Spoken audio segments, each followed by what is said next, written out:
Nadie imaginó que el hombre que serviría el café en la mañana sería el mismo que derribaría al cártel más temido de México. Nadie lo vio venir. En un país donde el miedo se ha vuelto rutina y los nombres de los capós resuenan más que los de los presidentes, un extranjero silencioso se convirtió en la peor pesadilla de los chapitos. Ovidio Guzmán, hijo de Joaquín el Chapo Guzmán, lideraba con sus hermanos un imperio de sangre, dinero y muerte. Mientras millones los temían, un solo hombre decidió enfrentarlos. No por venganza. No por dinero. Por algo mucho más poderoso, justicia. Reed Alden había dejado atrás su pasado. Agente secreto británico retirado, se refugió en los callejones de Culiacán como un simple mecánico. Sin embargo, cuando su sobrino fue secuestrado por error durante una operación de levantón organizada por los hombres de Ovidio, su instinto dormido despertó. No era un héroe. Era una máquina diseñada para destruir imperios desde adentro. Y esta vez, no respondería a ningún gobierno. Solo a su conciencia. Los Guzmán López, conocidos como los Chapitos, creían controlar todo. Corrupción política, territorios enteros, incluso la percepción del miedo. Pero nunca consideraron que su enemigo no tendría rostro en los archivos, ni historial criminal en los sistemas. Reed era invisible. Letal. Imparable. Mientras los Chapitos organizaban fiestas con narcocorridos y ordenaban ejecuciones por teléfono, Reed analizaba sus movimientos, interceptaba sus rutas, infiltraba sus casas de seguridad. En un mundo donde los cárteles creen que lo han visto todo, llegó alguien que no se parece a nada. Esta es la historia de un enfrentamiento que cambió la balanza del poder en el corazón del narcotráfico. Una guerra silenciosa que se libró entre los murmullos de la ciudad, en las sombras de la madrugada, en las miradas de quienes ya no creían en la esperanza. Si te gustan las historias de valentía, justicia y redención, quédate con nosotros. Porque estás a punto de ver cómo un solo hombre puede encender una chispa y quemar todo un imperio. Para entender el presente de los Chapitos, primero hay que entrar en la oscuridad del pasado de su padre. Para entender el monstruo que Reed debía enfrentar, primero debía entender cómo fue creado.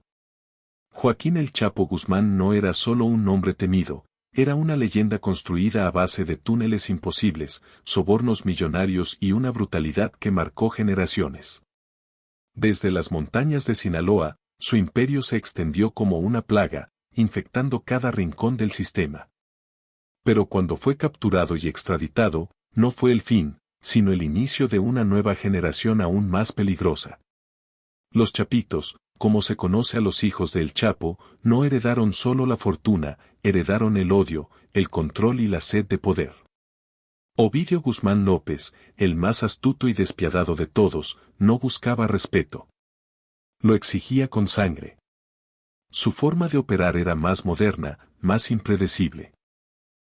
Usaba redes sociales para enviar mensajes a enemigos, ordenaba ejecuciones desde mansiones vigiladas por drones y montaba laboratorios de fentanilo bajo narices policiales compradas. Mientras tanto, en un taller mecánico al borde del centro de Culiacán, un hombre extranjero reparaba motocicletas. Se llamaba Reed Holden, aunque nadie en el barrio conocía su verdadero pasado. Parecía un tipo tranquilo, de mirada seria y manos callosas. Nadie imaginaba que, años atrás, había trabajado infiltrado en Afganistán, Ucrania y Siria. Que conocía el lenguaje de los cárteles mejor que muchos oficiales mexicanos. Reed no estaba allí por accidente. Él había elegido ese lugar. Y ese lugar pronto elegiría a su enemigo. Todo comenzó con una explosión. Literal. Un coche bomba detonado en una colonia rival como advertencia. En la confusión, niños jugando en la calle fueron alcanzados. Uno de ellos, Luca, el sobrino de Reed. Tenía solo 9 años. No murió, pero lo que vino después fue peor. Confundido con el hijo de un informante, fue secuestrado por sicarios de los Chapitos y llevado a una casa segura para ser interrogado. Cuando Reed recibió la noticia, algo se activó en su interior. Una parte de él que había prometido enterrar. No llamó a la policía. Sabía que muchos estaban comprados. No buscó ayuda del gobierno. Sabía que se perdería en la burocracia. En su lugar, sacó una vieja maleta del fondo de su armario. Dentro, un pasaporte diplomático vencido, una pistola Asagi Sauer, varias placas falsas y un cuaderno negro. El cuaderno tenía una sola palabra escrita, Fénix. La operación Fénix no fue autorizada por ninguna agencia. Fue planeada por Reed, solo. Su primera acción fue buscar al contacto adecuado, un exmilitar llamado Álvaro, hoy dueño de un gimnasio clandestino, que conocía los nombres, los movimientos y los miedos del cártel. Reed lo encontró entrenando a adolescentes en combates callejeros. No hizo preguntas. Solo dijo, necesito llegar a Ovidio. Álvaro sonrió. Entonces tendrás que caminar por el infierno. Esa noche, Reed comenzó el viaje hacia las entrañas del monstruo. Visitó bares donde nadie entraba sin permiso, interrogó a expolicías caídos en desgracia, sobornó a contadores del cártel y poco a poco empezó a trazar el mapa oculto de los chapitos. Pero lo más importante no era saber dónde estaban, sino quién los protegía. La verdad lo golpeó con fuerza, varios generales del ejército mexicano estaban en la nómina del cártel. Políticos locales también. Algunos medios de comunicación, incluso, recibían pagos para omitir nombres en las noticias. Era una red perfecta de corrupción, diseñada para perpetuar el miedo. Carol Reed no buscaba exponer la red. Su objetivo era claro, recuperar a su sobrino y destruir la cabeza del monstruo. En los días siguientes, saboteó cargamentos, interceptó comunicaciones y dejó mensajes escritos en sangre en las puertas de los operadores clave, devuélvanlo. Tienen 72 horas. El mensaje fue claro. Pero en lugar de devolver al niño, Ovidio respondió con fuego. Enviaron hombres al taller de Reed. Cometieron un error fatal, él los estaba esperando. Cuando los disparos cesaron y la calle volvió al silencio, 5 cuerpos quedaron tirados frente al taller. Reed, intacto, miró al cielo y dijo en voz baja, ahora sí saben con quién se metieron. La guerra personal había comenzado. Y para los chapitos, el infierno apenas se abría. No hay lugar más peligroso que una ciudad donde todos conocen tu rostro, y nadie quiere ayudarte.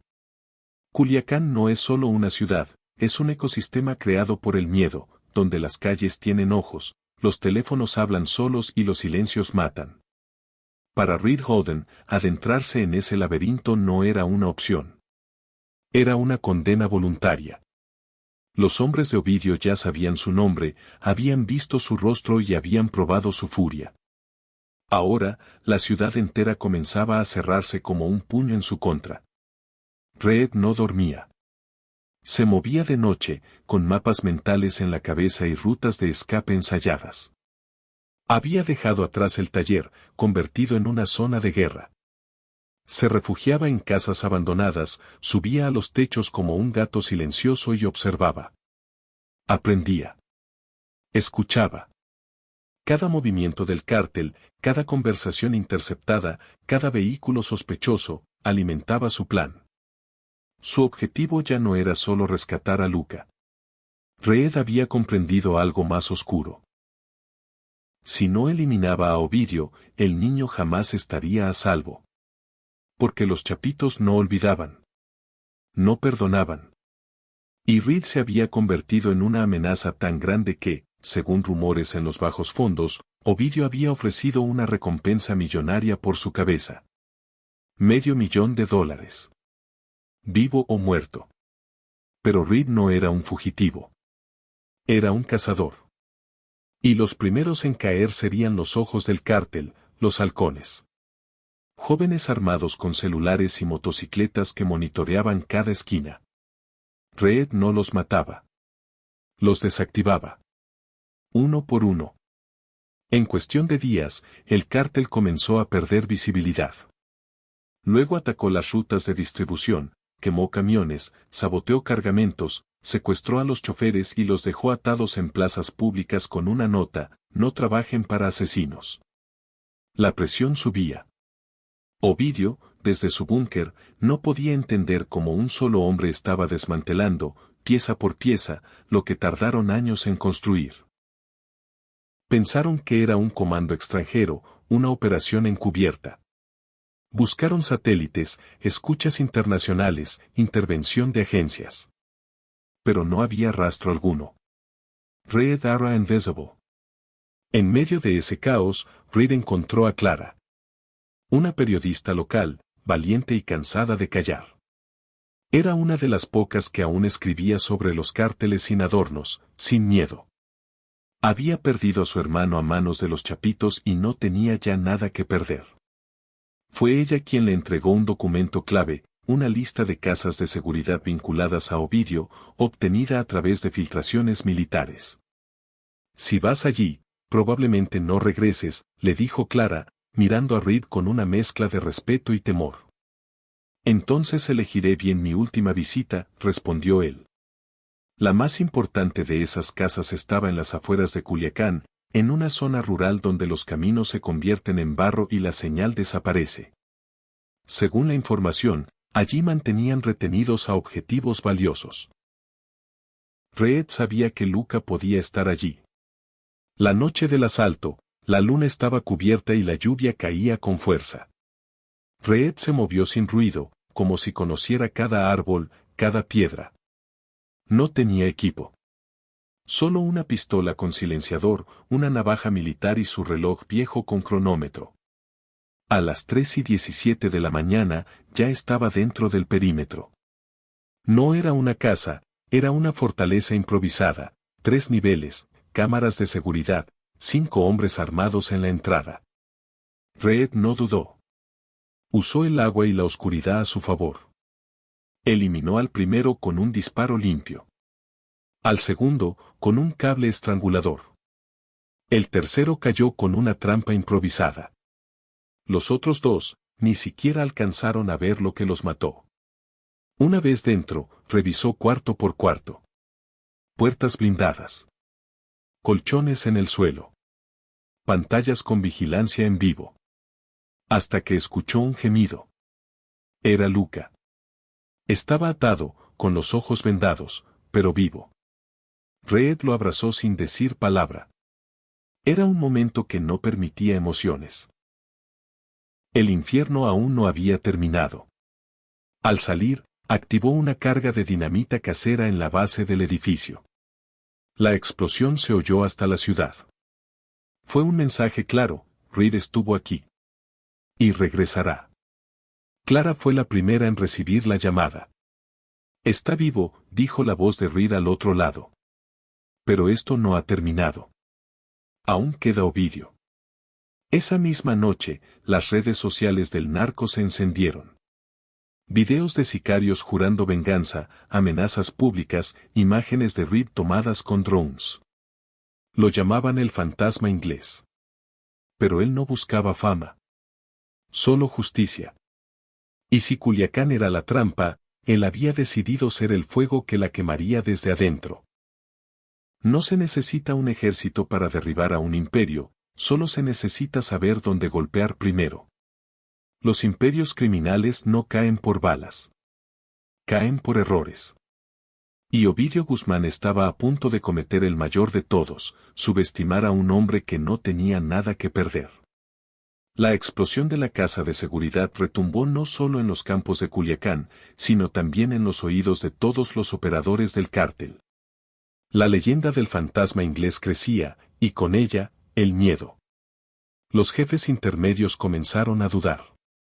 Algunos intentaron huir.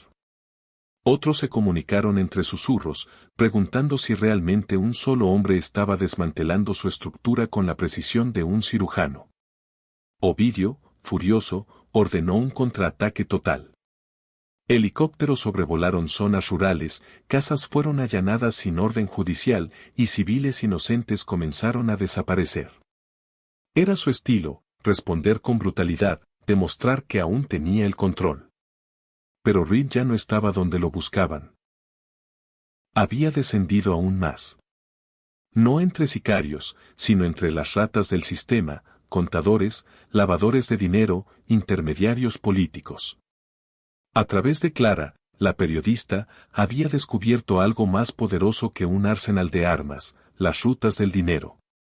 Porque donde hay narcotráfico, hay bancos. Donde hay bancos, hay nombres. Y donde hay nombres, hay puntos débiles. Reed comenzó a filtrar información. Anónimamente. Documentos que revelaban cuentas en paraísos fiscales, transferencias vinculadas a funcionarios, contratos amañados en la infraestructura pública. Las autoridades ya no podían ignorarlo. Los medios, presionados por la verdad, empezaron a publicar sin censura. El nombre Guzmán López volvió a aparecer, no en corridos ni en rumores de calle, sino en portadas, auditorías y sesiones del Congreso. El cerco se estrechaba. Y aún así, Ovidio seguía confiado. Estaba atrincherado en su complejo más protegido, una hacienda fortificada en Badiraguato, rodeado de guardaespaldas, armas automáticas, túneles de escape y murallas de concreto. Pensaba que nadie podría llegar hasta allí. Pero se equivocaba. Reed conocía cada centímetro del terreno. Había conseguido los planos originales de la hacienda, diseñados por un ingeniero que ahora vivía exiliado. Había reclutado silenciosamente a 3 hombres que habían sido traicionados por el cártel, un francotirador, un experto en explosivos y un piloto de helicóptero retirado. No era un ejército, pero era todo lo que necesitaba. El asalto se planeó al milímetro. A las 2:44 de la mañana, un dron sobrevoló la hacienda, identificando movimientos. A las 3:05, el francotirador eliminó a los vigilantes de la torre. A las 3:17, Reed y su equipo ingresaron por el túnel de ventilación trasero, usando gases para desorientar a los perros y sensores de movimiento. A las 3:26, ya estaban dentro del complejo principal. No hubo gritos. No hubo caos. Solo silencio. Uno por uno, los hombres de Ovidio caían sin entender qué estaba pasando. Reed se movía como un espectro. Preciso. Letal. Cuando finalmente llegó a la sala principal, Ovidio estaba allí, solo, con una pistola en la mano y el rostro desencajado. ¿Quién diablos eres?, preguntó, apuntando con manos temblorosas. Reed no respondió. Caminó hacia él con calma. ¿Quieres matarme?, gritó Ovidio, hazlo. Reed se detuvo a 2 metros. Lo miró fijamente. No. Quiero que veas lo que se siente perderlo todo, como yo lo sentí. Y con un solo movimiento, lo desarmó y lo dejó inconsciente. No hubo aplausos. No hubo fotos. Solo una llamada anónima al ejército, el objetivo está capturado. Envíen helicópteros. Cuando los soldados llegaron, Reed y su equipo ya se habían desvanecido. Nadie los vio salir. Nadie supo sus nombres. Solo encontraron a Ovidio Guzmán esposado en el suelo, rodeado de armas incautadas, documentos y pruebas. Esa mañana, el mundo despertó con una noticia inesperada: capturan a Ovidio Guzmán en una operación secreta sin precedentes. En los pasillos del poder, nadie sabía a quién agradecer. En las calles de Culiacán, algunos murmuraban sobre un fantasma que había hecho justicia. Y en un pequeño parque, un niño llamado Luca volvió a sonreír al lado de su madre. Pero Reed Holden no estaba allí para recibir flores. Ya había desaparecido, rumbo a otro rincón del mundo, donde la oscuridad aún reina y la justicia necesita una chispa. A veces, la justicia no lleva toga ni escudo, lleva cicatrices, silencio y una misión que nadie verá cumplirse. La captura de Ovidio Guzmán sacudió a México y al mundo. Políticos que antes guardaban silencio comenzaron a dar discursos inflamados. Las autoridades se atribuyeron el operativo como un éxito conjunto. En conferencias de prensa, generales adornados de medallas contaron una historia oficial llena de tecnicismos, estrategias conjuntas y trabajo de inteligencia. Pero en esa historia, faltaba el protagonista. Reed Alden observaba todo desde la sombra de una iglesia abandonada a las afueras de Nayarit. En la pequeña radio que cargaba, escuchó cómo se aplaudía un operativo que no se había planeado en ninguna sala de crisis. Mientras el mundo celebraba la caída de un capo, él se preguntaba cuántos más tomarían su lugar. Porque la justicia verdadera no se alcanza con un solo golpe, pero puede empezar con uno bien dado. Reed no era un héroe. No esperaba agradecimientos ni homenajes. Tenía quemaduras en los brazos, heridas sin cerrar, noches sin dormir. Y aún así, su rostro era el mismo, serio, firme, lleno de una calma peligrosa. Porque él sabía lo que había costado cada paso. No solo la operación. También las vidas salvadas. Los inocentes que ya no serían reclutados. Los niños que ahora jugarían sin mirar hacia los techos esperando drones armados. Clara, la periodista, fue la única que conoció la historia completa. Lo entrevistó una sola vez, en secreto. Sin cámaras, sin grabadora. Solo lápiz y papel.